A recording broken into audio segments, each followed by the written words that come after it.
I learned Yiddish. My Yiddish is more of a Gas Yiddish. It started off as a Sabruchian Yiddish.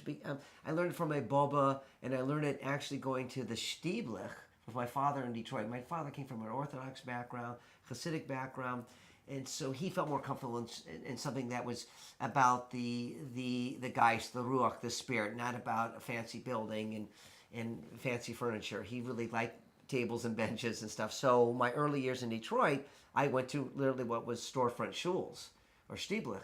And there, these Orthodox shuls, the Bochering, the boys, my age, came from Frima Heisel, and I didn't. And their first language was Yiddish. So if, you're 7, 8, 9, 10, if you want to play and be one of the guys, you don't want to be an outsider. So after weeks, you pick up a language because they're only speaking in Yiddish. So my father said, okay, you're here for the Shema, you can go out and play a little bit, but when it's time to learn the Torah, they got to be back in. And then Musaf, okay, you can go out and play again, But anyhow, so I'm constantly trying to improve it and learn.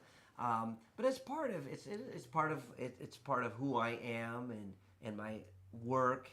So it's certainly a conscious part of my daily being, for sure.